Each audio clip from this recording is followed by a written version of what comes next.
Soy Aldo Astetecuadra, un escritor de terror que ha perdido la inspiración, pero me encuentro en su búsqueda. Para eso me amparo en mis buenos amigos escritores, que son parte activa de las letras del terror. Decir que mi camino de regreso a la literatura del horror no ha sido fácil parece un cliché, pero cuando emprendí este viaje no me imaginé que iba a ser seducido y mordido por una vampira, que me sepultarían prematuramente o que iba a ser embrujado por una de las legendarias brujas de Salem. El escritor de terror debe enfrentarse a sus miedos y en esta búsqueda el destino me ha puesto pruebas complejas y de seguro continuará haciéndolo.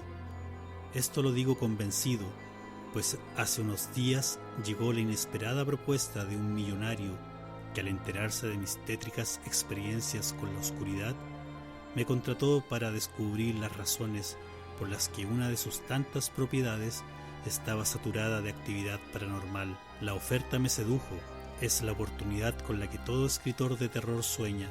Además, el cuantioso honorario viene a solucionar otros problemas de índole más terrenal. Pero para asegurarme de que el terreno que piso no me llevará a la perdición, volveré a pedir consejo a mis colegas del terror. Y de hecho, comenzaré con uno que escribió una novela de terror situada en una casa embrujada, el destacado escritor chileno Francisco Ortega. Hola Francisco, gracias por haber venido aquí a esta casa a la que me han invitado a develar un misterio. Aquí se está produciendo una serie de hechos raros, tal vez cercanos al poltergeist, y tengo que tratar de dilucidar esto, pero también me gustaría verlo desde la literatura. ¿Hay algo que se vincule a las casas embrujadas que pueda tener relación con esta misma casa embrujada? Bueno, te invitaron a una versión santiaguina de la Casa Velasco, ¿no? Que es la casa infernal de Richard Matheson. Que es muy parecido a lo que te está pasando. Porque si te acuerdas bien de qué se trata esta novela, hay un millonario que está obsesionado con saber qué vida hay, si hay vida después de la muerte. Y básicamente contrata a 4 personas para que vayan a esta casa, una casa muy maligna, una casa viviente. Me encanta cómo Matheson le da forma a la casa. El libro es una trampa, porque a ver, está este millonario que invita a estos 4 personajes a tratar de hacer una investigación científica sobre una casa embrujada. Pero en rigor, ¿qué sabemos de las casas embrujadas? Como lo que te pasa en esta casa, que acá, oye, aquí nos penan de noche. Es una historia, es un cuento. No es un fenómeno que deba ser investigado como los cazafantasmas. La casa está viva, que también lo dice en la mansión de Haunted Hill. ¿Cómo se llama la autora? De Shirley Jackson. De alguna manera este libro es como una secuela no oficial de Haunted Hill. Y claro, esa idea de que da lo mismo por qué está tomada, por qué está embrujada. Como dices tú, o tiene fantasmas, o está construida sobre un cementerio indígena, o está construida sobre un lugar intrínsecamente maligno, como bien apunta Stephen King en Salem Slot sobre la casa que después habitaba por los vampiros. Ahora, la casa embrujada, por lo menos en literatura, es una evolución del castillo gótico, ¿no? Del castillo que también siempre estuvo embrujado. Siempre estuvo embrujado y siempre sonidos de cadena. Claro, sonidos de cadena, es decir, de un peso que la cadena te simboliza el pasado. Por eso acá en Chile y en general en Latinoamérica hablamos de almas en pena, porque llevan la pena, están encarceladas a un lugar. Entonces, el castillo gótico, que era el espacio arquitectónico de la literatura gótica e incluso romántica, está siempre en un lugar apartado, rodeado de montañas, detrás de bosques, vigilando, ¿no? Y es un escenario absolutamente europeo. ¿Qué pasa? Que termina el siglo XIX y comienza a aparecer la figura de la casa embrujada, que comienza a aparecer en Estados Unidos. Es como la casa embrujada es la respuesta americana o estadounidense al castillo europeo. Digamos que es un fenómeno completamente anglosajón este tipo de literatura. los ingleses tienen también la tradición de las mansiones embrujadas, pero son castillos, no son casas, no Claro. son casonas, como si son son estas casas que vemos en la literatura norteamericana, no sé, la casa Usher de Edgar Allan Poe. Siempre es bueno hablar con escritores como Francisco. Me ha recomendado revisitar varias obras literarias relacionadas con las casas embrujadas. Y al mencionar una de las cúspides del relato de terror como La casa Usher del maestro Edgar Allan Poe, me lleva a pensar en las probabilidades de sufrir una experiencia similar. También me permite entender cómo la literatura presenta diversas miradas sobre las casas embrujadas, abriéndose una encrucijada de posibilidades. Los invito a escuchar este imperdible relato de la propia voz de su creador.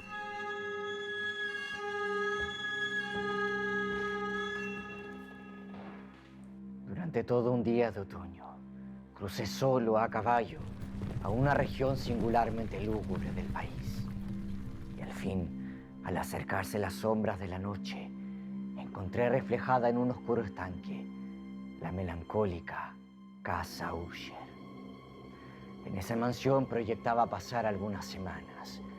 Su propietario, Roderick Usher, había sido uno de mis alegres compañeros de la adolescencia.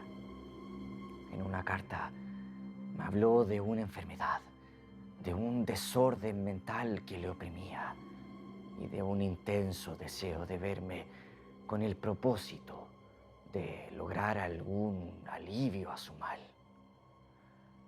Luego de llamar a su puerta, Roderick Usher me recibió con calurosa vivacidad y una cordialidad excesiva. Nos sentamos y me habló de su deseo de verme. Estaba dominado por ciertas impresiones supersticiosas relativas a la morada que ocupaba y de donde, durante muchos años, nunca se había aventurado a salir. Además, su malestar se amplificaba ante la cruel y prolongada enfermedad de su hermana querida. Mientras hablaba, Lady Madeline Usher pasó lentamente por un lugar apartado del aposento y, sin notar mi presencia, desapareció. Una sensación de estupor me oprimió mientras seguía con la mirada a sus pasos que se alejaban. La enfermedad de Lady Madeline había burlado durante mucho tiempo la ciencia de sus médicos. Un agotamiento gradual y frecuentes accesos de carácter cataléptico eran el diagnóstico insólito. Hasta entonces, había soportado con firmeza la carga de su enfermedad, negándose a guardar cama. Pero al caer la tarde de mi llegada a la casa, sucumbió y supe a la brevedad que mi visión de su persona sería la última, por lo menos en vida. Días después, tras informarme bruscamente que Lady Madeline había dejado de existir, Usher declaró su intención de preservar su cuerpo durante 15 días en una de las numerosas criptas del edificio. Él había llegado a esta decisión considerando el carácter insólito de la enfermedad de la difunta. A pedido de Usher, los dos solos llevamos el cuerpo de la difunta a su lugar de descanso. La puerta de hierro macizo que separaba la casa de estas mazmorras producía un chirrido agudo, insólito, que daba paso a una cripta pequeña, a gran profundidad, justamente bajo la parte de la casa que ocupaba mi dormitorio. Una vez depositada la fúnebre carga sobre los caballetes, retiramos parcialmente hacia un lado la tapa todavía suelta del ataúd y miramos la cara de su ocupante. Un sorprendente parecido entre el hermano y la hermana fue lo que atrajo mi atención. Eran mellizos. Volvimos la tapa a su sitio, la atornillamos y aseguramos la puerta de hierro. Emprendimos camino hacia el aposento de la parte superior de la casa. La noche del 7º u 8º día, después de que Lady Madeline fuera depositada en la mazmorra, yo intentaba infructuosamente conciliar el sueño. un ligero paso en la escalera atrajo mi atención. Reconocí entonces el paso de Usher. Un instante después, llamaba con un toque suave mi puerta y entraba con una lámpara. «¿No lo has oído?», dijo bruscamente, y se sentó mirando hacia la puerta, mientras llegaba a mis oídos algo que podía ser el eco de la rotura de madera seca. Un momento después, capté un sonido que me provocó un sentimiento de violento asombro, pues no podía dudar de que en esta oportunidad había escuchado un grito aparentemente lejano. Oprimido por 1000 sensaciones contradictorias, conservé suficiente presencia de ánimo para no excitar con ninguna observación la sensibilidad nerviosa de mi compañero, que miraba hacia la puerta de la habitación. Pude percibir sus labios temblorosos, como si murmuraran algo inaudible. De pronto, percibí un chirrido claro, profundo, metálico y resonante. Me precipité al sillón donde estaba sentado Usher. Sus ojos miraban fijos hacia adelante y dominaba su persona una rigidez pétrea. Pero cuando posé mi mano sobre su hombro, un fuerte estremecimiento recorrió su cuerpo. Una sonrisa malsana tembló en sus labios y vi que hablaba con un murmullo bajo, apresurado. «¿No lo oyes?» «Sí, yo lo oigo, lo he oído.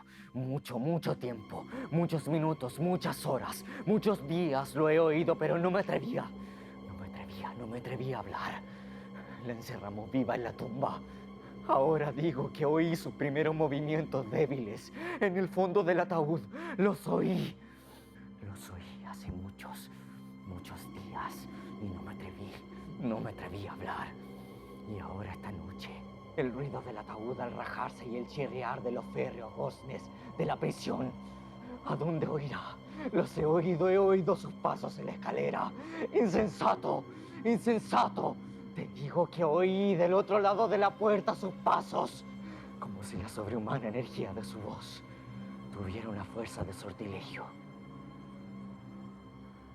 La puerta que Usher señalaba se abrió lentamente. Allí, del otro lado, estaba la alta y amortajada figura de Lady Madeleine Usher. Había sangre en sus ropas blancas y huellas de lucha en cada parte de su descarnada persona. Por un momento permaneció temblorosa, tambaleándose en el umbral. Luego, con un lamento sofocado, cayó pesadamente hacia adentro sobre el cuerpo de su hermano y con una violenta agonía final que lo arrastró al suelo, muerto, víctima de los horrores que había anticipado. De aquel aposento, de aquella mansión, huí aterrado. De pronto, surgió en el sendero una luz extraña y me volví para ver de dónde podía salir. El resplandor venía de la luna llena, roja como la sangre, que brillaba ahora a través de una fisura dibujada en zigzag desde el tejado del edificio hasta la base. Mientras la contemplaba, la figura se ensanchó rápidamente. Todo el disco del satélite irrumpió de pronto ante mis ojos y mi espíritu vaciló al ver desmoronarse los poderosos muros. Y un largo y tumultuoso clamor, como la voz de 1000 torrentes, y a mis pies el profundo y corrompido estanque se cerró sombrío, silencioso, sobre los restos de la casa Usher. Siguiendo las huellas de escritores amigos que continuarán nutriéndome de lecturas vinculadas a las casas embrujadas, llegué hasta una fábrica abandonada en la ciudad de La Serena para conversar con el oscuro fraterno Dracon Saxis. Bueno, una de las obras que tiene, digamos, como la más famosa es El horror de Amityville. Esta novela, que luego se hace película, hasta a principios de los 90 fue la película independiente más taquillera. Esta novela es un poco un negocio, por decirlo así. Y esta es la historia real. Una familia compra una casa que estaba muy barata y antes de que se la vendan, el vendedor, muy buena gente, le dice, mira, lo que pasa es que aquí está tan barata porque ocurrió un homicidio. El hijo mayor de la familia asesinó con una escopeta a toda su familia. Los dejó boca abajo, luego dijo que unas voces lo habían obligado a matarlo.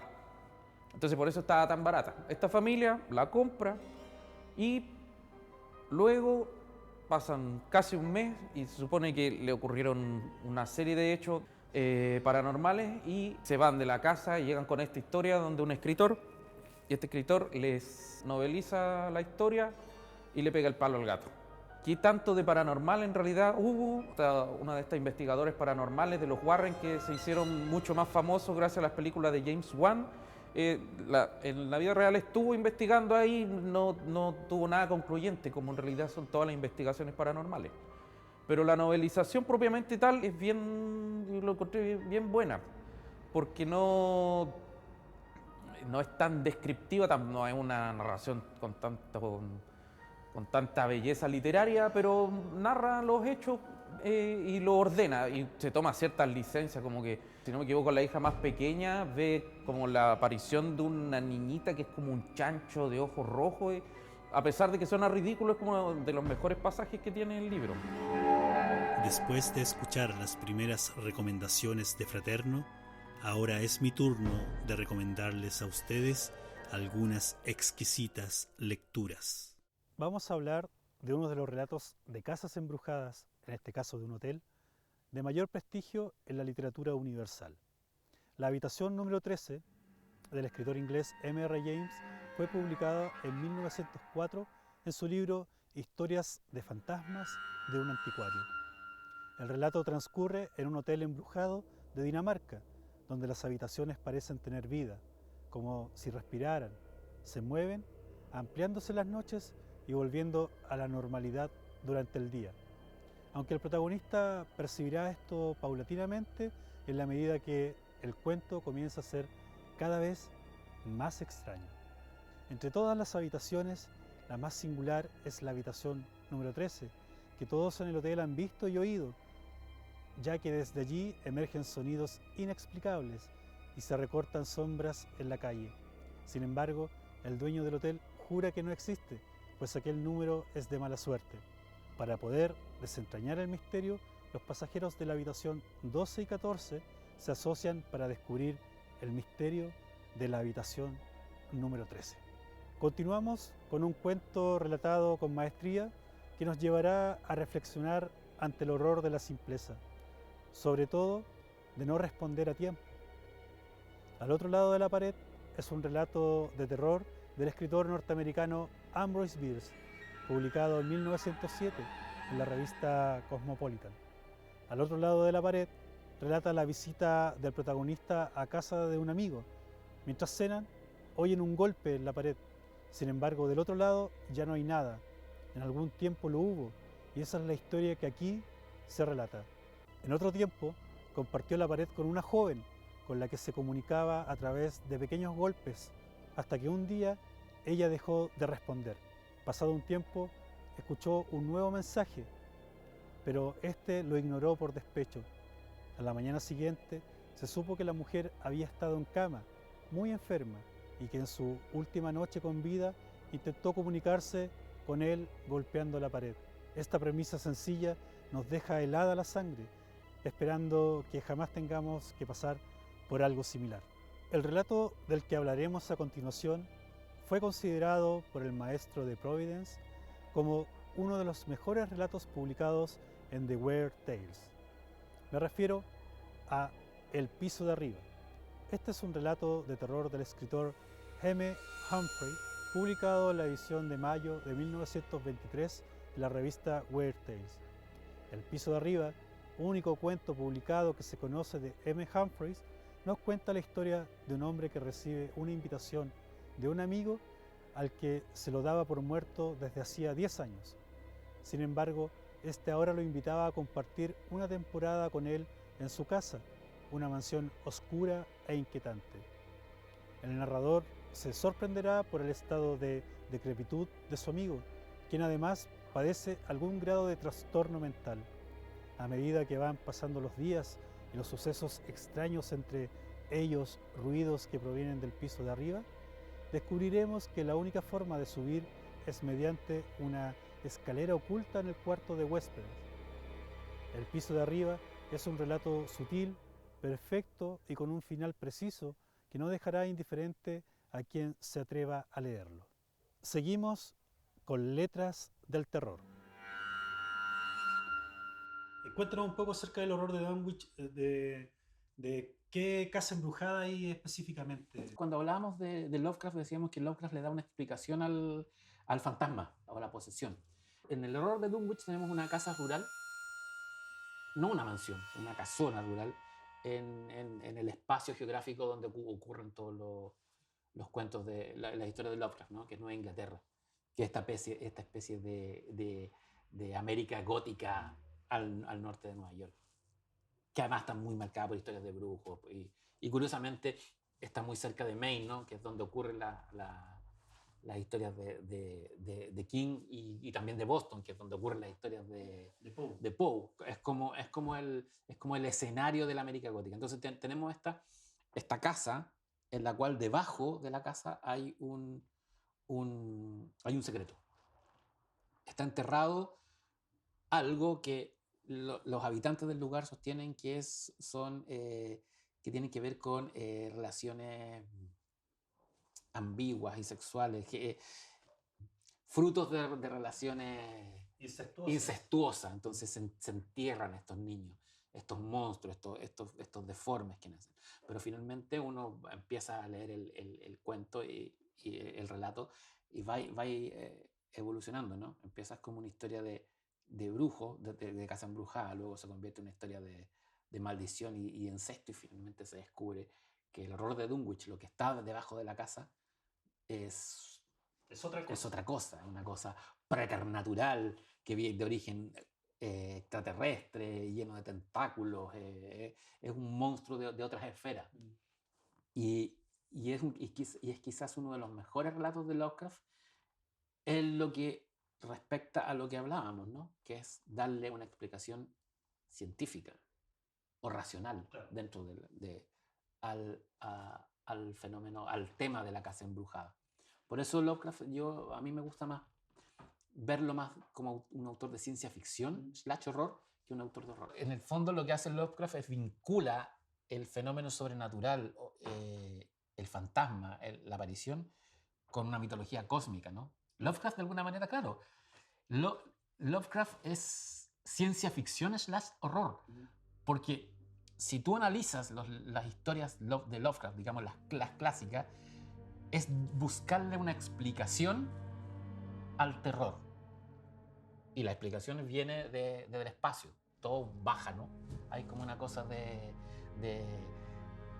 estos fenómenos, las brujas, los vampiros, los criptoseres, los fantasmas, los demonios, todos tienen un origen extraterrestre. Y en ese sentido, Lovecraft es muy, muy adelantado para su época.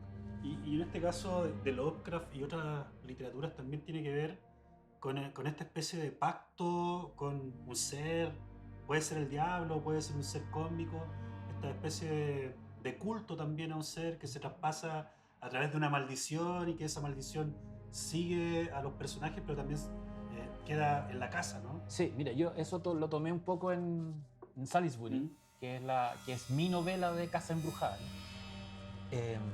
publicada originalmente como El horror de Berkhoff en Editorial Forja, en un claro homenaje al horror de Dunwich. O sea, en el fondo, en la edición definitiva, que es la de Planeta, que viene una frase del horror de Dunwich al final, yeah, pero en la original viene al principio, porque había o sea, yo quería que Horror de Berkhoff, Horror de Dunwich fuera como una misma... ¿Asumiste la paternidad? No, la asumí absolutamente. Es una novela que toma el nombre de ahí, tiene ingredientes de José Donoso, que deberíamos hablar también de José Donoso un poco más adelante, y sobre todo las de Silent Slot e It, que quizás la casa de Silent Slot es más emblemática de Casa Embrujada dentro del King verso, pero la casa embrujada de It que son bien parecidas, de hecho. Yo creo que King se copió a sí mismo.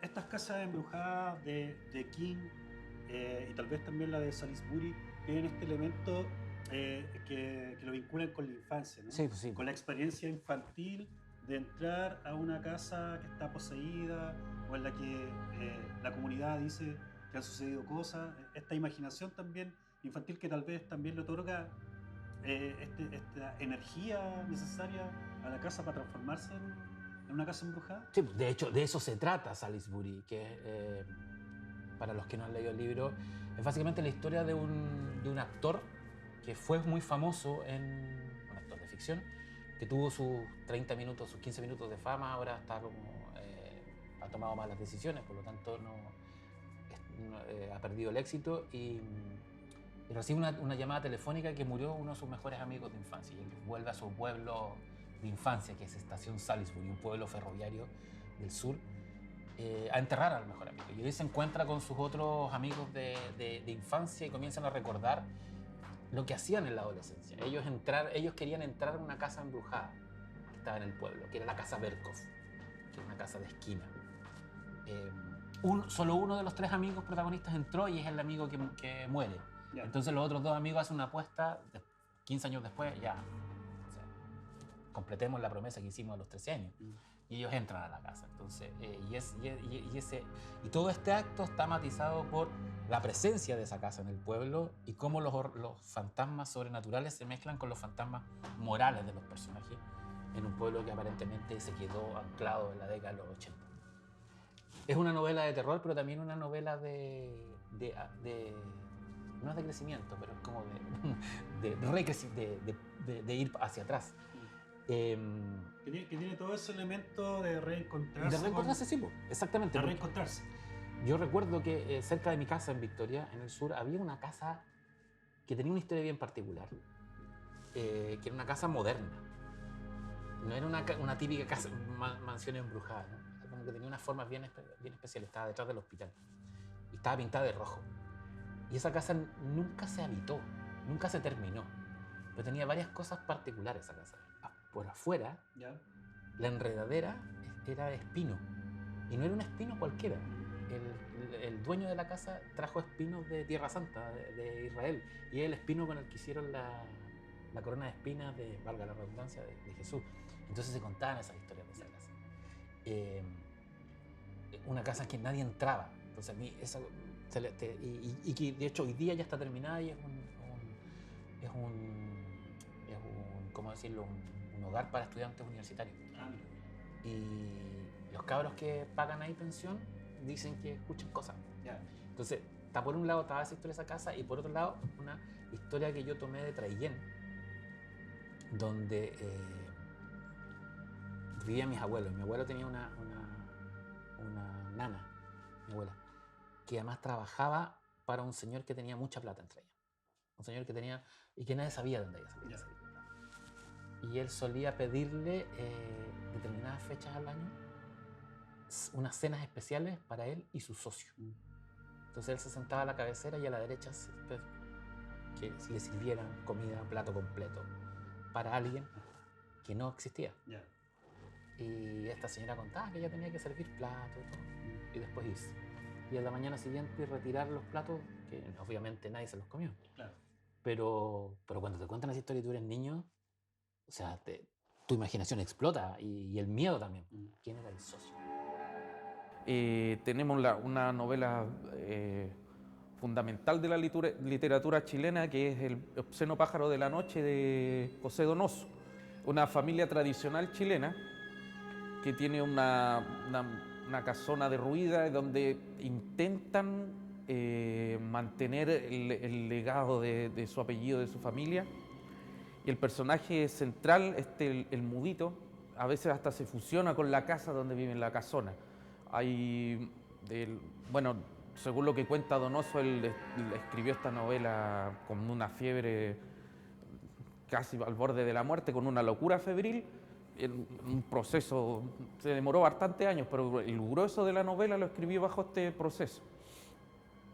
Y este personaje se va cambiando de rostros, por decirlo así, literalmente a veces, se pone una máscara para hacerse pasar por otras personas. A veces uno cree que es parte de la familia, a veces él mismo cree que es parte de la casa y que nunca va a poder salir. No es propiamente tal una novela sobre casa embrujada, pero tiene este gótico latinoamericano que habla de la familia tradicional, la vieja sangre, en decadencia, que es un tema relativamente recurrente en Donoso, la decadencia. Y la casa es una, más que estar embrujada, te atrapa de una forma como casi inexplicable, muy similar a lo de como ocurre en el Ángel Exterminador de Buñuel, donde inexplicablemente no pueden salir de la casa. Entonces toda esta gente que vive en esta casona, en el obsceno pájaro de la noche, tiene la intención de salir en algún momento. El mismo mudito sale, pero está atrapado en la casa por sus propias obsesiones en realidad. Fíjate que yo creo que Donoso es el gran autor gótico chileno. Ya. El gran autor es el padre del Chilean Gothic. Él toma, en las historias donosianas, siempre está presente la idea de la casa chilena, de la vieja casa colonial, que es esa casa del Valle Central. De adobe, con corredores, y tiene su momento absoluto y magnífico en la que es su obra maestra, el obsceno pájaro de la noche, donde está esta casona, ¿no? Que es donde a ver de qué se trata el obsceno pájaro de la noche. De partida un novelón gigantesco que tiene prácticamente tres tramas paralelas. Porque está la historia del mudito. ¿Quién es el mudito? Que es este personaje que llega a la casa de estos aristócratas, ¿no? Que viven en el sector de la Recoleta. Y él quiere escribir y se emplea por este magnate que le dice, ya ok, tú vas a escribir tu libro, pero vas a ser mi secretario. Entonces entra a la casa de este personaje, de este aristócrata, que se me fue el nombre, bueno, el Alzheimer lo tenemos todo, y se enamora de la mujer de este personaje, y comienza una relación, y descubres ahí, segunda trama, que esta pareja de millonarios quieren tener un hijo y no pueden, y entonces ahí aparece una mujer que es una meica, que de origen mapuche picunche, bruja, y hace un entuerto y se cruza hace un cruce incestuoso, donde la meica se cruza con el millonario y el mudito con la mujer, pero finalmente todo es parte de una ceremonia que falla, porque este millonario no quiere ir a la ruca de la meica, que ahí tiene que ser la ceremonia. Entonces es un hechizo que falla, y lo que engendra al boy, que es el hijo de esta pareja, que es un monstruo, que es un imbunche, que es una guagua jorobada que camina en cuatro patas. Entonces ahí viene la segunda parte de la novela, donde le encargan al mudito encerrar al boy en esta hacienda, ¿no? En esta casa patrimonial gigante, vieja, llena de historias de almas en pena, en la cual el boy es encerrado junto a monstruos que este millonario compra en distintas partes del mundo para engañar a su hijo de que los humanos somos monstruosidades. Entonces hay una mujer que repta, hay un tipo que tiene un solo ojo, es una colección muy Todd Browning, ¿no? Como la película Flicks, pero en una casa colonial chilena, donde hay fantasmas, hay almas en penas, pero también hay monstruos reales.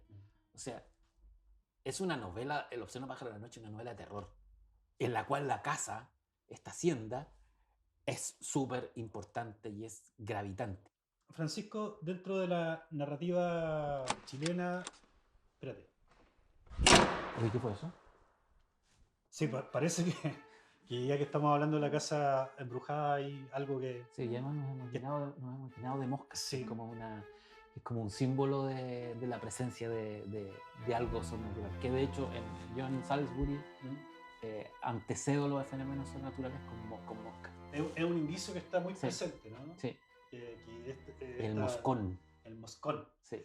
Pero dentro de la literatura nacional, ¿alguna otra casa significativa que podamos mencionar? Sí, mira, fíjate que hay una casa que es un relato que es una mezcla, que yo creo que es la mezcla perfecta entre Donoso y Lovecraft, que es en esta novela corta de Hugo Correa, El que merodea en el viento, o El la lluvia, El que merodea en el viento. Sí. Que tiene dos libros con títulos sí. muy parecidos.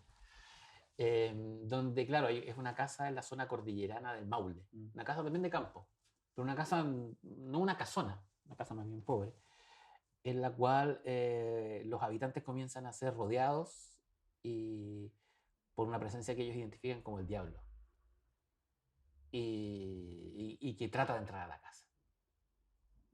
Pero en un giro de anticipación científica, muy, muy Hugo Correa, se descubre que lo que los está merodeando es un astronauta, pues, es un astronauta ruso que termina siendo que fue poseído por una entidad cósmica y que se estrella en la zona del Maule. Y en la literatura infantil, ¿cómo se ve esta casa embrujada, ¿no? ¿Cómo podría aparecer? Yo creo que a los niños les encantan las casas embrujadas y la historia de monstruos. Y si hay algo que podríamos recomendar es Coraline de Neil Gaiman, ¿no?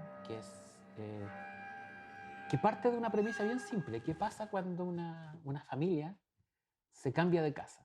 Y se cambia a una casa que es muy distinta a la casa a la cual estaba acostumbrada la protagonista, que es una chica, ¿no? De 13 años.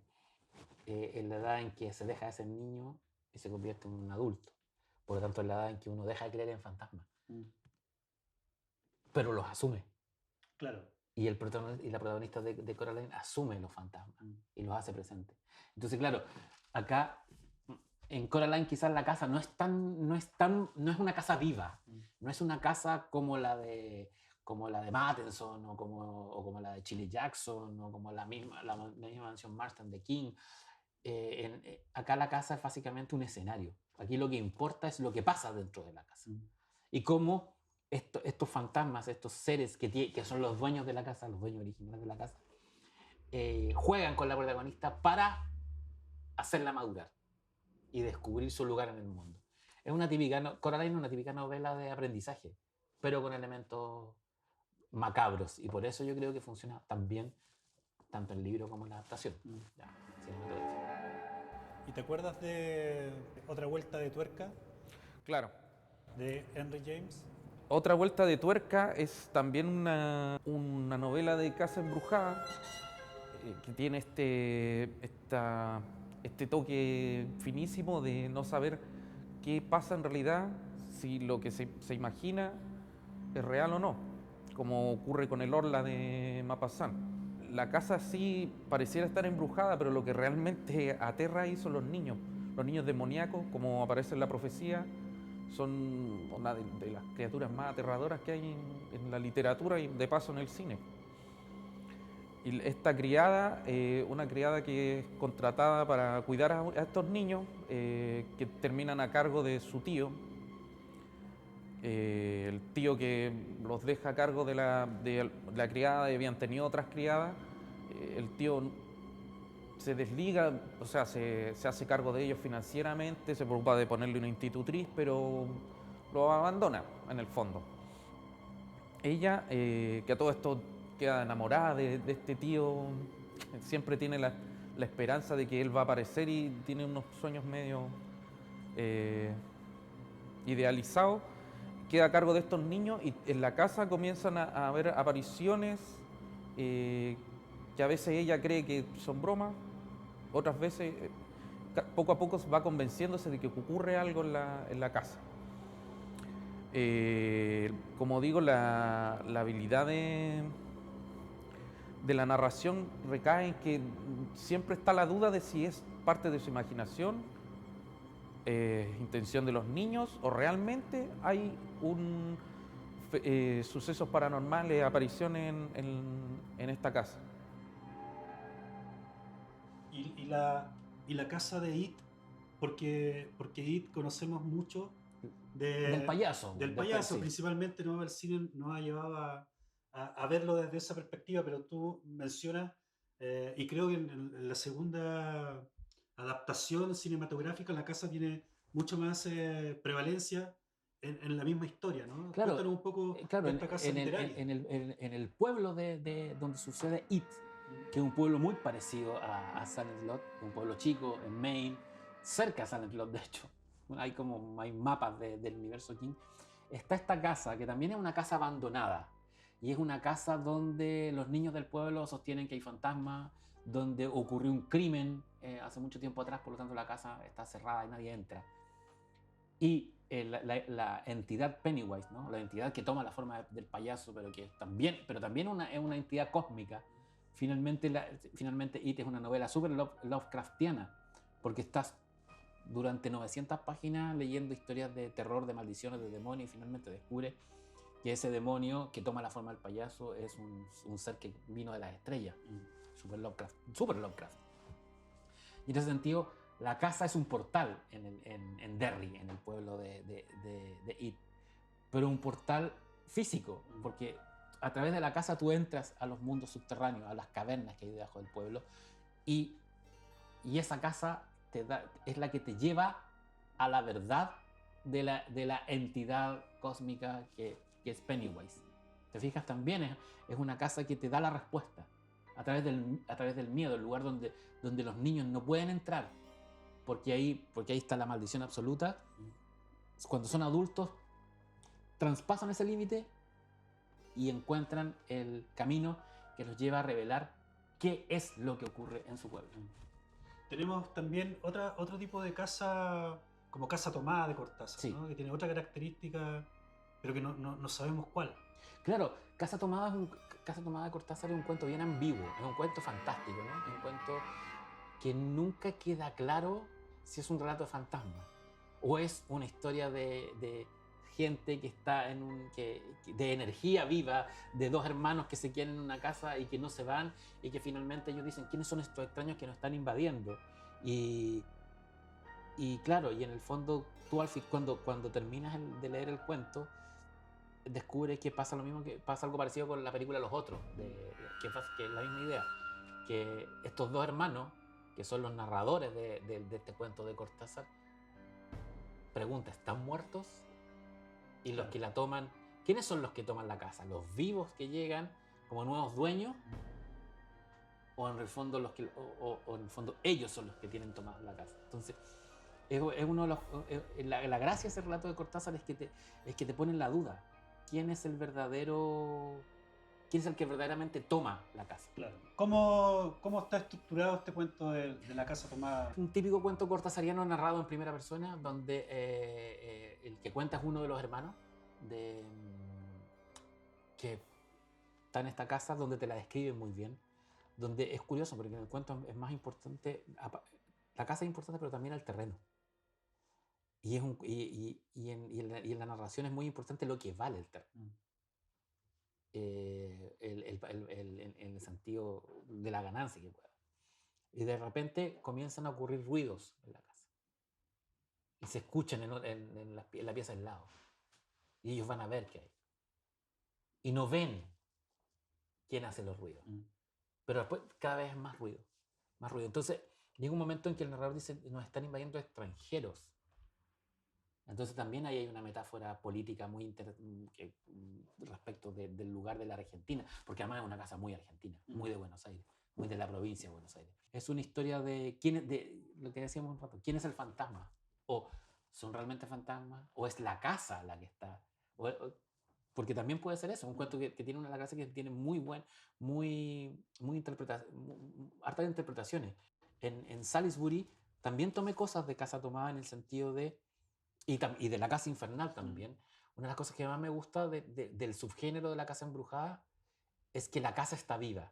Yo por eso, en las distintas correcciones que hice de la novela, traté de darle descripciones orgánicas a la casa. Yeah. La casa no tenía techo, tenía jorobas, la casa de Salisbury. No tenía columnas, tenía garras. Las ventanas miran como ojos. la veleta se mueve como cuernos. En una casa gibosa.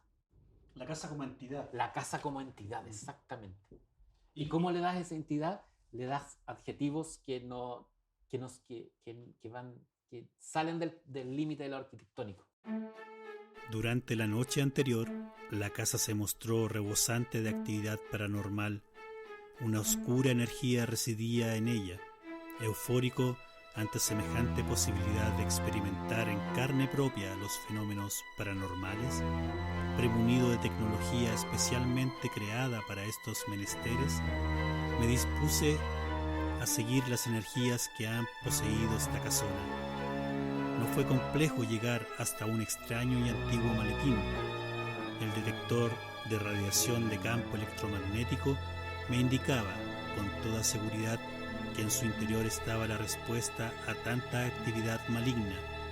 Sin embargo, nunca imaginé que la razón de la posesión de esta casona radicaría en un libro, tal vez el más poderoso de todos cuanto existen. Bueno, Francisco, mira, después de toda esta conversación que hemos tenido en torno a las casas embrujadas, a su origen, a qué es lo que está detrás, también a esta especie de organismo también que podría llegar a ser una casa, antes de que tú llegaras estuve buscando en los rincones, ya que me encargaron de echarle un vistazo al origen de esta posible posesión de la casa. Encontré una maleta. Dentro de esa maleta había un libro. A mí me llamó mucho la atención por las características de este libro. Entonces, dime, de acuerdo a tu apreciación, a tu conocimiento, si este libro a lo mejor puede ser el que esté generando esta energía, el que esté generando... Este libro es peligroso. Este libro puede meterte en problemas, pero yo creo que es un libro que te puede dar respuestas, pero no sé si quieras tener las respuestas. Yo no lo sé leer, pero conozco a alguien que te puede ayudar. Yo creo que la única persona que yo conozco al menos que sabe leer este libro, porque yo no lo sé leer y me da miedo leerlo, pero él lo ha estudiado y conoce cómo interpretar estos símbolos. Sergio Fritz, a mí me da susto. Vamos a tratar de entonces mantenerlo un poco alejado, porque este debería ser la causa entonces. Ese libro está vivo y ese libro atrae. Ese libro es un punto nodal. Una vez más, la literatura y los escritores amigos de las letras del terror han colaborado con su sabiduría en este oscuro camino que he recorrido para recuperar la inspiración. Ahora sumo a mi tétrico historial el pasar la noche en una casa embrujada, poseída por una fuerza que está más allá de las estrellas. He llegado hasta acá para encontrar respuestas. Sin embargo, me he llenado de cuestionamientos que me llevan de lleno hasta las barbas del maestro del horror materialista cósmico, frente a frente con Howard Philip Lovecraft.